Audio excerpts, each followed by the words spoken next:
I meant it as a joke, but the alien princess believed I called her babe. HFY Reddit. Daniel Carter wiped the sweat from his brow and muttered under his breath as the ship's main translator continued to glitch. It had been 3 hours of non-stop beeping and static, and every time he tried to fix it, the device seemed determined to rebel. The diplomatic hall of the Zelthari capital shone with cold blue light, reflecting off smooth metallic walls that made Daniel feel small, even though he was already on edge. Humans had been invited as observers, but Daniel, being the engineer responsible for the translator, had ended up at the center of the tension. The room was crowded. Zelthari nobles with shimmering skin and elongated limbs hovered politely, their 6 eyes observing every human gesture. At the far end, Princess Lyra sat on a raised platform. Her presence was commanding, even without a crown. Daniel had read about her in reports, intelligent, strategic, known for her sharp wit, but seeing her in person was different. She didn't just observe. She seemed to absorb the room's energy, like a predator quietly measuring her surroundings. Daniel's heart pounded as another beep escaped the translator. Come on, he whispered, kneeling over the device. He adjusted a wire, prayed, and sighed in relief when the device gave a steady hum. But just as he looked up, ready to report that the problem was fixed, he saw Princess Lyra lean forward, one eyebrow arched, and the council waiting in complete silence. He had to say something, anything, to break the tension. Relax, babe, Daniel said automatically, trying to inject humor into the room. He immediately realized his mistake. The words had left his mouth before he even thought. He had meant it jokingly. Humans often used sarcasm to lighten pressure, but the translator, still slightly unstable, amplified the tone and delivered it in a calm, formal voice to the Zelthari. The room went still. Even the beeping of the translator seemed to pause. Every pair of Zelthari eyes focused on him, and Daniel felt like a bug under a magnifying glass. The nobles whispered among themselves, their language melodious but fast. Daniel had no idea what they were saying, but judging by the sharp glances, it was not good. Princess Lyra's head tilted slightly, her multiple eyes narrowing in curiosity. Then, to Daniel's horror, she smiled. Not a small, polite smile, but a wide, bright smile that made her look almost amused. She leaned forward, resting her hands on the console in front of her, and said something to the council.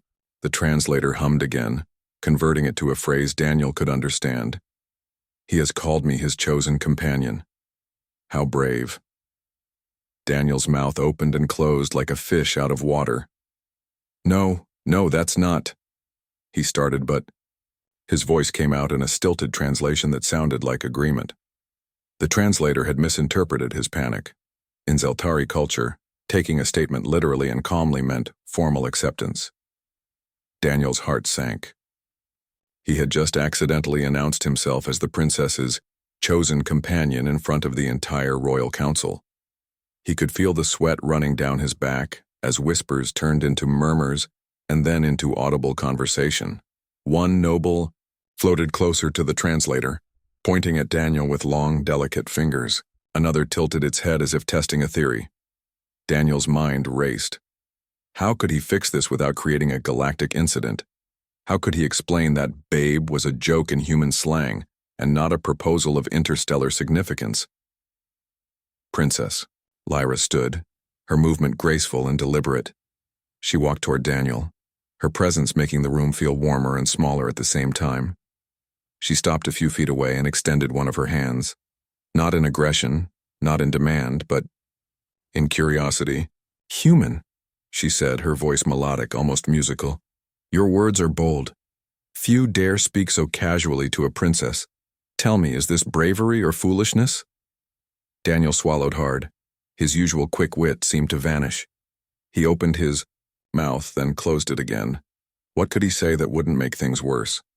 Finally, he muttered, "It was a joke. I didn't mean..." But the translator, true to form, twisted his stammer into a formal declaration of admiration and courage. The council erupted in polite, controlled applause, a ritual Daniel did not understand.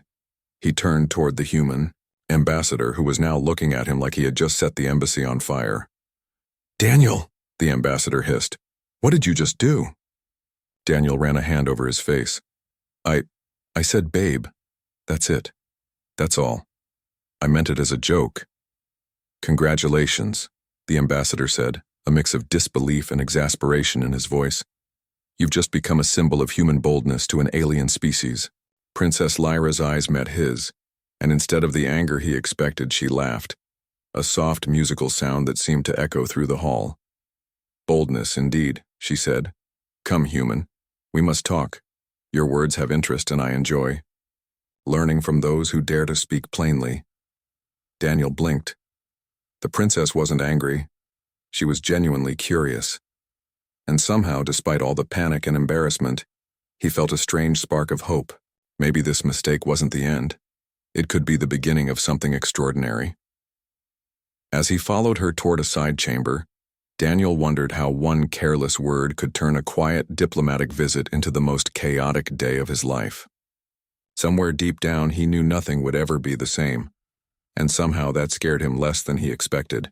Daniel sat stiffly in the side chamber, still trying to process what had just happened. He had come to fix a translator, not accidentally announce himself as the princess's chosen companion. His palms were sweaty, and his stomach twisted in knots. Across from him, Princess Lyra reclined on a floating seat, her 6 eyes fixed on him with a calm intensity that made him feel both nervous and strangely safe. "You humans speak in strange ways," she said finally, her voice soft but firm. "Your humor confuses, yet it intrigues. Why do you speak without thought yet feel so much?" Daniel rubbed the back of his neck. I didn't mean anything serious. It was just a joke. In my culture, calling someone babe can mean anything. Friendly, teasing, nothing important." Lyra's eyes narrowed slightly. "Your culture values words less than deeds?" Daniel laughed nervously. "I guess you could say that. Humans often say things without thinking. Usually it's harmless, but, well, sometimes it's not." He paused, realizing how inadequate his explanation sounded. "I really didn't mean to offend you." She leaned forward slightly. "You did not offend me. On the contrary, your words show courage. Most humans would hide behind formality. But you spoke plainly. That is admirable." Daniel blinked. "Admirable? You're saying my mistake is a good thing?" Lyra smiled. "In my culture, words spoken boldly without hesitation are signs of honesty and strength. Even if you intended them as a joke, you have shown a quality we respect." Daniel let out a long breath. He had been expecting anger, perhaps even punishment, but here she was, praising him for what he thought was a blunder. He swallowed, trying to match her calmness. I guess that's good." "Yes," she said simply. "It is good, but it also complicates matters." Daniel froze. "Complicates?" "The council has heard your words. Your humor, your courage. They now represent your species. Humans are seen as bold, even reckless. Some see this as a strength, others as a threat. Your joke has made you a symbol before we even know you." Daniel's stomach dropped. "A symbol? For real? I'm just me. I'm not supposed to be a symbol. I fix things, not politics." Lyra's laugh was soft and musical. "Perhaps you are more than you know.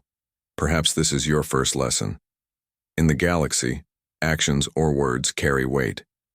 Even a joke can shape how worlds perceive you." Daniel groaned. He had never wanted responsibility on this scale. He was a simple engineer, not a diplomat. He was used to small mistakes being fixed with duct tape and a few clever adjustments. Now, his offhand comment had turned into a galaxy-wide headline. Lyra studied him, her expression thoughtful. "Tell me, human, do you fear this responsibility?" "Yes," he admitted honestly. I never asked for this. I just wanted to fix a translator." Her 6 eyes softened. Yet you face it. You did not run away, did you? Daniel shook his head. No, I don't know what else I could do. Running might make it worse. Good, she said. The way forward is not to hide, but to understand and adapt. You will learn quickly or you will be overwhelmed. Daniel nodded, though he felt anything but ready. The chamber fell quiet for a moment, broken only by the soft hum of the ship's systems. He glanced at Lyra, noting the calm intelligence in her eyes, the way she seemed to see everything at once, and he felt a strange mix of awe and fear. What happens now? He asked finally. Lyra tilted her head, considering. Now you learn our ways. You spend time with me. You understand our culture, our politics, our rituals. You must not offend, yet you must not lose yourself. Balance is the key. Daniel blinked. Spend time with you? Like one-on-one? Yes, she said, smiling faintly. To prepare you for what is coming, you must know who you speak to and who speaks to you. You will be observed. Your words, actions, even gestures will have meaning. Daniel's mouth went dry. He had survived countless engineering emergencies, some that could have ended in catastrophe, but nothing had ever made him feel this exposed. Observed? Like a test? Lyra's smile widened. Life is a test, human. Today your words became part of it. How you proceed will shape not just you, but how others see your species. You are a representative, whether you like it or not. Daniel exhaled slowly. He realized that despite his panic, he was intrigued. Here he was, a human in an alien court, suddenly caught up in something far bigger than any mechanical repair. He wasn't just fixing machines now. He was navigating a living, complex world of culture, politics, and somehow personal connection. He looked at Lyra, her presence both intimidating and strangely comforting. Okay, he said finally. I'll try. I don't know what I'm doing, but I'll do my best. Her smile became gentle. That is all anyone can ask. Courage is not the absence of fear, human, but the choice to act despite it. Remember this, and you will endure. As Daniel nodded, he realized that the worst mistake of his life had turned into something unthinkable, an opportunity. And whether he wanted it or not, he was now part of a story that would change not only him, but how the galaxy saw humanity. The news of Daniel's words spread faster than he could imagine. By the next morning, human observers and Zelthari nobles alike were whispering about the bold human who called the princess babe. Daniel tried to slip quietly into the mess hall for breakfast, hoping no one would notice him. But whispers followed his every step. Even the ship's AI seemed to notice, greeting him with a polite, almost conspiratorial tone. Good morning, Daniel Carter. The council requests your presence soon. Daniel groaned. He had barely slept, replaying the moment over and over in his mind. What had started as a joke now felt like a massive responsibility. He wasn't a diplomat. He was just a human engineer who liked to tinker with machines. And yet somehow the galaxy had decided he represented humanity's boldness. When he entered the main council chamber, he froze. Representatives from neighboring species had arrived. Many had 6 or more limbs, some gliding or hovering, and all had eyes that seemed to pierce straight through him. Daniel's stomach tightened. These weren't just curious spectators. They were evaluating him, the human, as a reflection of his species.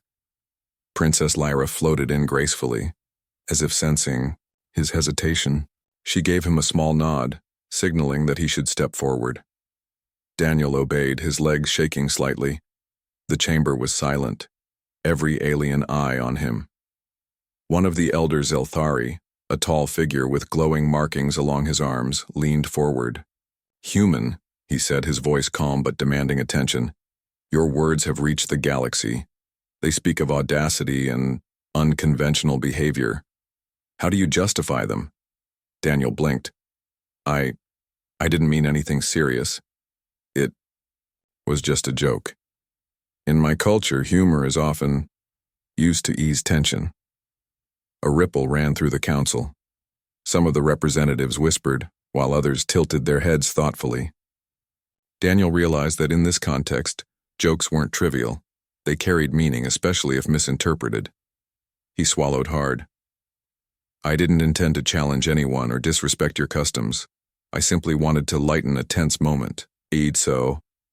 Representative from a bird-like species flapped its wings lightly, emitting a series of melodic tones that the translator rendered as curious.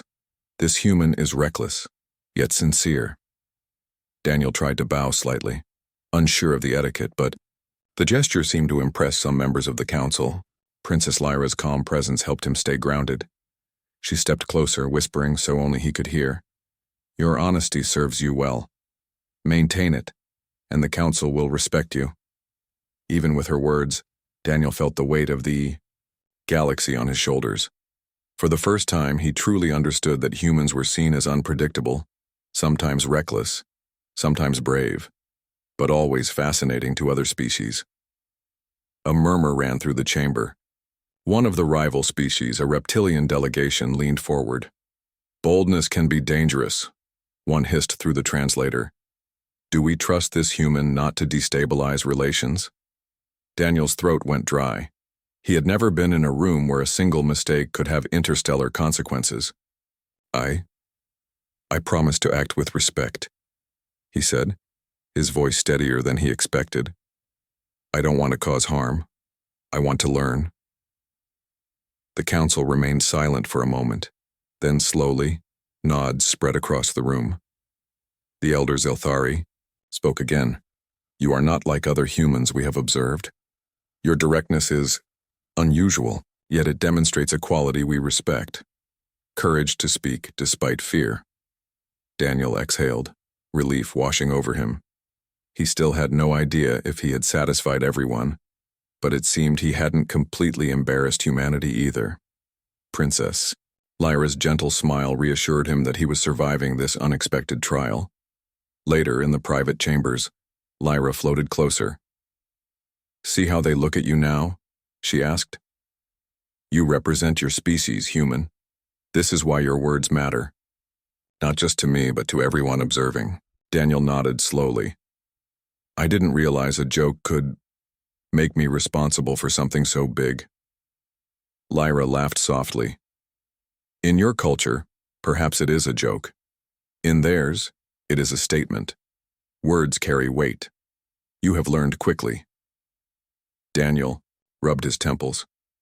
I didn't ask to be a symbol for humanity, I just tripped into it. Lyra tilted her head, a thoughtful expression on her face. Sometimes the universe chooses individuals for roles they never sought. You may resist, but the choice is now yours to shape. Will you act with courage or fear? Daniel realized that her question was not just philosophical, it was practical. Every word he spoke, every gesture he made would be observed by countless species. His actions could influence treaties, alliances, even perceptions of humanity for decades. He swallowed. Then I'll try, he said finally. I'll do my best. Even if I fail, I'll try. Lyra's eyes gleamed with approval. Good. The galaxy rewards those who act despite uncertainty. Your humor, your mistakes, they may yet serve as tools. You are a human after all, resourceful, unpredictable, and resilient. Daniel smiled weakly. The weight on his shoulders was heavy, but somehow knowing that Lyra believed in him made it bearable. Perhaps being a human in the galactic spotlight was terrifying, but it was also an opportunity to show what humans could do when they dared to speak and act boldly. As he left the chamber, Daniel realized that the challenge ahead wasn't just about surviving Zelthari culture.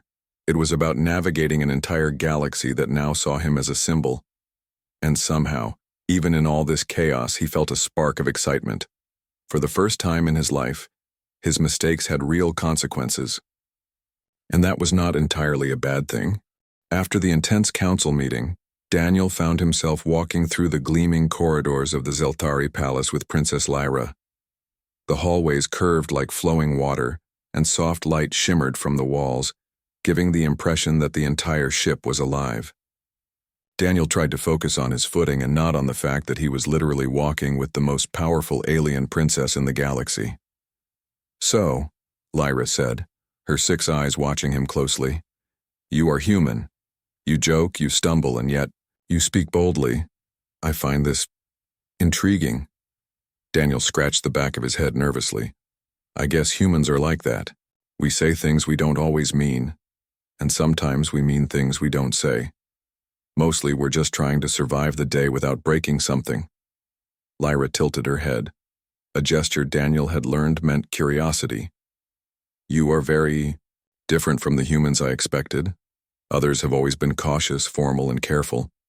You are refreshing. Daniel laughed, a little awkwardly. Refreshing? That's a nice way to put it. I was thinking terrifying might be more accurate. She made a soft musical sound that he interpreted as laughter. Perhaps both. Your unpredictability is valuable. To survive, one must adapt. To lead, one must understand others. You, human, may learn both if you observe closely. As they walked, Daniel realized he had so many questions about Zelthari culture. Why does everything feel so precise here? The walls, the lights, even the way you move, it's all perfect. Lyra glanced at him. Perfection is not the goal. Harmony is. We value balance between thought and action, between words and deeds. Chaos is not always destruction, but it is a tool if controlled. Humans, you are naturally chaotic, yet I sense a core of order within you. Daniel felt a strange pride. I guess that's fair. Humans are messy, but we get things done. Lyra's eyes glimmered. Indeed. Perhaps this explains why I enjoy your company. You are unpredictable, yet you have potential. You are a puzzle, and I am intrigued. Daniel's mind raced. A puzzle? That sounds complicated. I just want to understand your culture without accidentally insulting anyone again. Lyra tilted her head, floating closer to him. Then you must observe, listen, and sometimes do nothing. Silence is a powerful teacher. Daniel nodded slowly. He realized that surviving Zelthari politics would require more than charm or humor. It would demand patience and careful observation. I'll try. Honestly, I will. I want to learn. Lyra's expression softened. Good. In learning, you will see that our words are literal. Sarcasm is rare, humor is subtle. To communicate effectively, you must think like us sometimes. Yet, do not lose your human nature entirely. It is what makes you unique. Daniel smiled nervously. So basically, be human but think alien. Got it? She laughed again, and the sound echoed softly along the polished corridor. A fair summary. Perhaps your mistakes are your greatest teacher, human. They show where your instincts clash with our logic, and where your creativity shines. They reached a small observation deck overlooking a nebula. Daniel paused to take in the view. Colors he had never seen before swirled in patterns like liquid glass. Wow, he whispered. It's beautiful. Lyra watched him closely. Yes. And like the nebula, understanding another culture requires attention, patience, and sometimes courage. Humans are often too quick to judge. You are learning slowly, but you are learning. Daniel chuckled. I feel like I've been thrown into a game without reading the instructions, and I keep losing points for joking too much. You will adapt, Lyra said. And perhaps your humor will teach us as much as it does you. The galaxy needs diversity of thought, human. Your perspective, though chaotic, is valuable. You remind us that courage comes in many forms. Daniel swallowed. Somehow hearing that from the princess herself made him feel more confident, even though he still had no idea what the next day would bring. He realized that Lyra was not only his guide to Zelthari culture, but also a mirror of what humans could achieve. Intelligence, poise, and courage combined. For the first time, Daniel saw a path forward. Yes, he had stumbled into this mess with a joke. Yes, he had become a symbol for his species. But now, walking beside the princess, he understood that this was more than politics. This was a chance to show what humans could offer, not just through technology or weapons, but through Ingenuity, humor, and courage. Lyra floated closer, her eyes softening. Do not fear mistakes, human. They are lessons in disguise. And perhaps if you continue to speak boldly even in jest, the galaxy will notice not just your species, but the person you are. Daniel nodded slowly, feeling a spark of determination. I'll try, I promise. I won't let a joke ruin everything or let this opportunity pass. Lyra's gaze lingered on him for a moment. Then she turned toward the corridor. Then let us continue, human. There is much to learn and time waits for no one. Even you, it seems, have become part of history in your own unintentional way.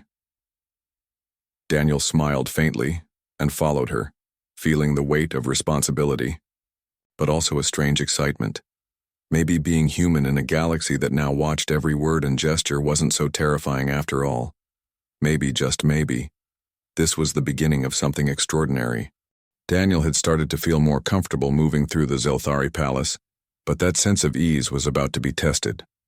One evening, as he and Princess Lyra reviewed star charts in a quiet observation room, the calm hum of the ship was suddenly broken by an alarm. Red lights pulsed along the walls, casting long shadows that made even the polished corridors feel threatening. Lyra's eyes narrowed and she floated to the nearest console. Security breach, she said, her voice steady but urgent. Someone has entered the palace unauthorized. Daniel's stomach twisted. Intruder? Here? Now? Yes. And not just anyone, Lyra said, her tone sharp. A rival house seized this opportunity to disrupt the human-Zelthari alliance. They would harm you to weaken our position. Daniel's heart raced. He had never considered himself brave in a fight. Most of his courage came from fixing machines, not defending himself from assassins. Yet now, with the galaxy watching, he had no choice but to act. Lyra moved swiftly, her limbs fluid and precise. Stay behind me, she instructed. We will. Go through the secondary corridors. Follow my lead. The corridors were dark, lit only by dim emergency lights. Shadows danced on the walls as they moved quickly and silently. Daniel struggled to match Lyra's speed, but she seemed to glide effortlessly, anticipating every turn. How do you move like that? He whispered. Practice, she replied without looking back. Balance, timing, and observation. Skills you must learn if you wish to survive here. They reached a junction and Daniel froze. Ahead, a figure lurked in the shadows. The intruder wore a cloak that hid their face, and a faint shimmer suggested hidden weapons. Daniel panicked for a split second, then remembered Lyra's words about courage. He took a deep breath and followed her as she advanced. With fluid motion, Lyra struck first, a swift maneuver that disarmed the intruder and sent them sprawling to the floor. Daniel's eyes widened. He had never seen combat like this. The intruder's limbs were caught, yet Daniel noticed a flicker of intelligence in their movements. They were skilled, dangerous, but still unprepared for Lyra's precision. You must learn to anticipate, she said, glancing back at him. Observe, then act. Your mind is as important as your hands. Daniel nodded, still trembling. He realized that despite the chaos, he had a role to play. He wasn't a fighter, but he could help. Spotting the intruder's discarded device, he grabbed it and deactivated it with quick thinking, preventing an alarm from calling reinforcements. Lyra shot him a glance of approval. The intruder struggled, but Lyra's calm strength was overwhelming. Who sent you? She demanded. The intruder said nothing, their pride or fear keeping them silent. Lyra gestured to Daniel. You see, human. Courage takes many forms. Sometimes it is striking, sometimes it is thinking quickly under pressure. Daniel swallowed, feeling a mix of fear and pride. I think I understand. After the intruder was secured, Lyra led Daniel back to the observation room. The emergency lights dimmed, returning the hallways to their soft, flowing glow. Daniel leaned against the console, trying to catch his breath. That was intense. I didn't think I'd survive this palace alive. Lyra's eyes softened, though the edge of authority remained. You did more than survive. You adapted. You observed, you acted, and you learned. This is what humans can do even when faced with danger. Ingenuity and courage are your greatest strengths. Daniel laughed nervously. I guess improvising under pressure works better than panicking. Yes, Lyra agreed. Humans are unpredictable. Others may see this as reckless, but it is also why your species endures. You do not rely solely on tradition or strength. You adapt, and you survive. Daniel looked out at the stars beyond the observation deck. The nebula swirled in vibrant colors, calm yet powerful, much like Lyra herself. He realized that, despite the danger, he had learned something important. Being human in a galaxy that valued perfection did not mean he had to become flawless. His mistakes, his quick thinking, his humor, they were all part of what made him valuable. Lyra floated closer, her expression thoughtful. You see, human danger tests not only skill but character.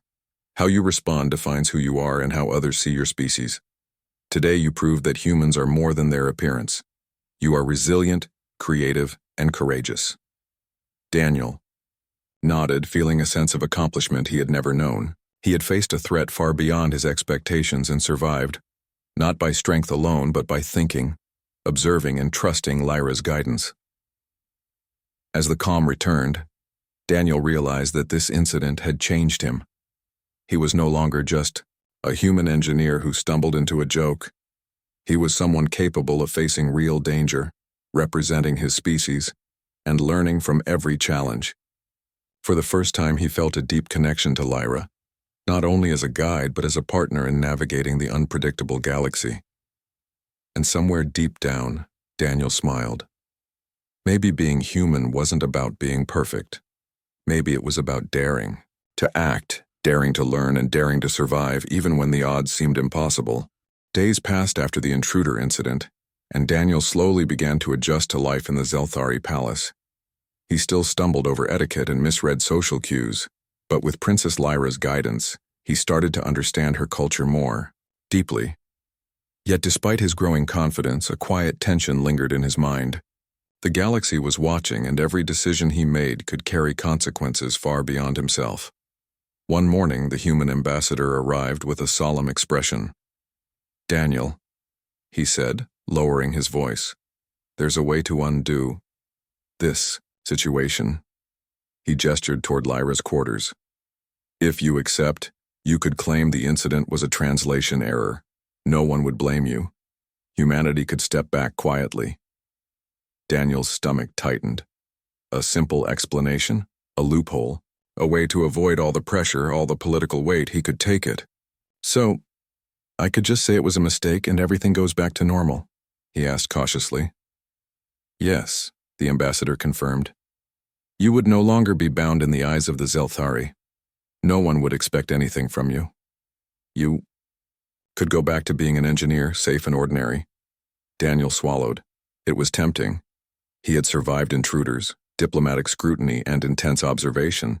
He had faced challenges he never imagined, and yet, deep inside, a part of him resisted the easy way out. Lyra entered the room at that moment, her presence commanding yet calm. She observed Daniel, her eyes softening when she realized the conversation he was having. Human, she said gently, the choice you face is yours alone. To deny the bond would be simple, but it would also show where your courage lies. What do you truly want? Daniel hesitated. He had never been asked that question before, not in his work, not in his personal life. Usually decisions were small, technical, and contained. Now the stakes were vast, touching not only him but the future of human-Zelthari relations. I don't know, he admitted. It's easier to step back. But I've learned a lot. I've seen your world, your culture, and I don't want to just leave it all behind. Lyra nodded slowly. Courage is choosing to act despite fear, not the absence of fear. Your hesitation is natural, but it is also part of your growth. The galaxy respects those who make choices with awareness and bravery.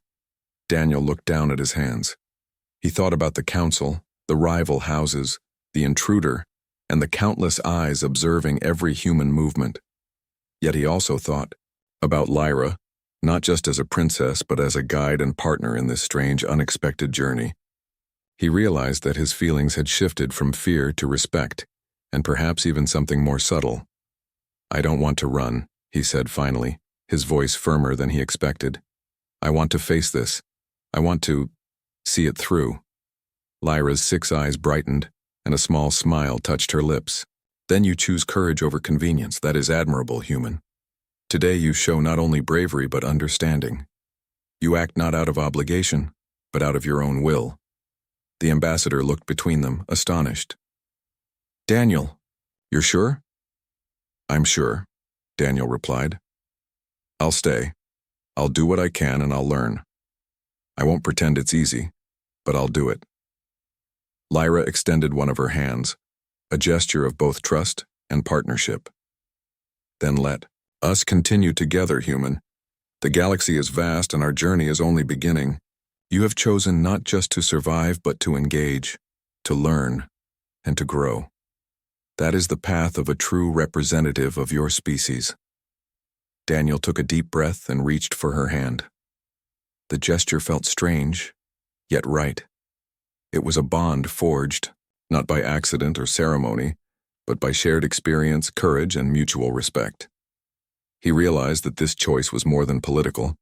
It was personal, and it reflected a human quality that other species often underestimated: the willingness to act bravely even in unfamiliar and risky situations. As they stood together, Daniel felt a new sense of purpose. He was no longer merely an engineer or an accidental symbol. He was a human in the galaxy, capable of courage, ingenuity, and connection. And in that moment he understood something important. Mistakes could lead to opportunity. Fear could lead to growth, and choice, intentional choice, was the most powerful force of all. Lyra looked at him with an approving gaze. "Humans are often underestimated," she said softly. "Yet today you show the strength of your species, not in weapons or technology, but in heart, courage, and wisdom. That is something even the galaxy must respect."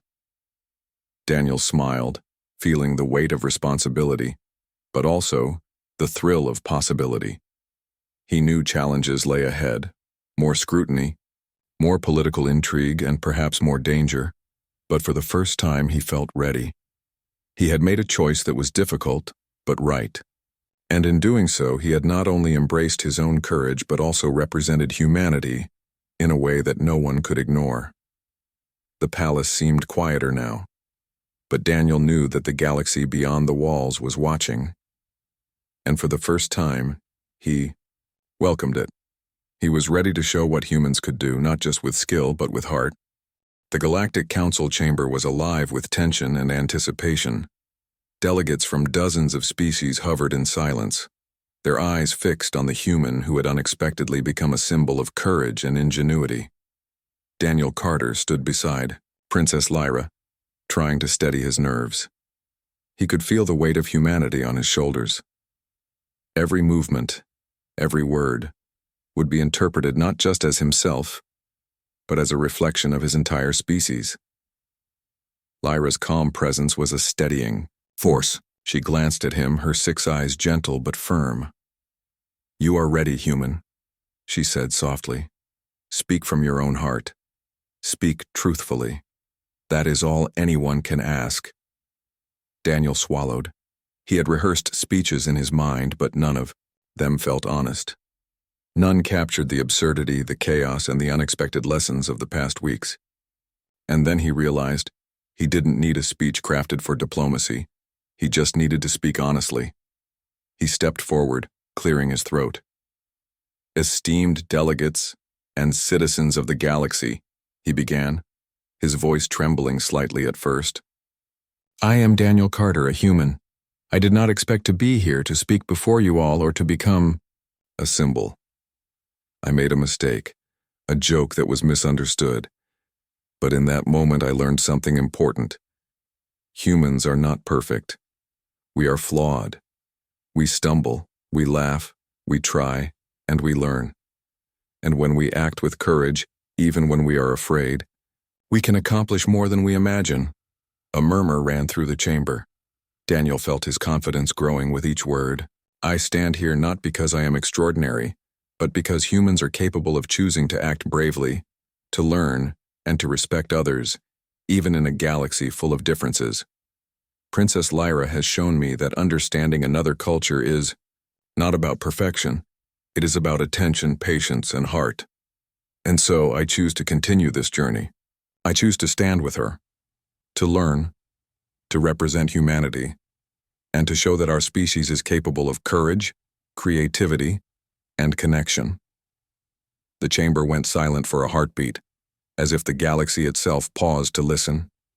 Then slowly, applause began. Not loud or chaotic, but deliberate and respectful. One by one, delegates nodded, some murmuring phrases in their own languages. The translator carried the meaning clearly. Humans, it seemed, had earned respect not through technology or power, but through integrity and courage. Lyra's eyes shone with approval. She floated forward, her hand extended. Daniel took it, feeling the weight of both her trust and the responsibility it symbolized. Together they faced the council, united in a partnership forged through missteps, lessons, and shared bravery. From the back of the chamber, Daniel noticed the rival houses watching him closely. Some looked skeptical, others wary. But even they could not deny what they had witnessed. A human who had faced chaos, survived danger, and chosen to act with courage. Daniel realized that this moment was larger than himself. Humanity's reputation, long underestimated by other species, was being rewritten by a single choice. Lyra spoke then, her voice calm and musical. This human has chosen not only for himself, but for his species. Courage is not measured in conquest or dominance, but in willingness to act despite fear, to learn despite ignorance, and to connect despite differences. Let this be a lesson to all. Humans are unpredictable yet resilient. They are flawed, yet capable of greatness. Daniel felt a surge of pride, not arrogance, but the quiet pride of someone who had survived impossible odds and learned from them. He looked around at the chamber, at the beings who had doubted, watched, and now acknowledged him, and realized that this was what being human in the galaxy meant: standing boldly, even when mistakes are made, and choosing to act with heart and courage. As the council deliberated and voices began to hum with renewed discussion, Daniel glanced at Lyra. "So, we did it," he said quietly. "Yes," she replied, her smile soft and genuine. "You acted with courage, human, not because you were forced, but because you chose to. That is why you and your species will be remembered." Daniel let out a breath he hadn't realized he was holding. He felt exhausted, exhilarated, and alive in a way he never had before. He had gone from an engineer joking in a palace hallway to a representative of humanity, standing before the galaxy with confidence, integrity, and a sense of purpose. The chamber lights dimmed slightly, signaling the conclusion of the formal session, but Daniel knew that the story would continue. There would be more challenges, more scrutiny, and perhaps more unexpected moments. Yet he felt ready. The journey had taught him that humanity's strength was not only in skill or intelligence, but in courage, adaptability, and the willingness to connect with others despite fear. For the first time, Daniel truly understood that a single word, even a careless joke, could ripple across worlds. And in that ripple he had found not just responsibility but opportunity, respect, and a new definition of human potential. As he stood beside Princess Lyra, looking out at the stars beyond the council chamber, Daniel felt a quiet certainty. He was no longer just a human engineer lost in a galaxy of advanced civilizations. He was a human who had acted bravely, learned deeply, and chosen courage over comfort. And in doing so, he had shown the galaxy the essence of humanity: flawed, unpredictable, but endlessly capable of greatness.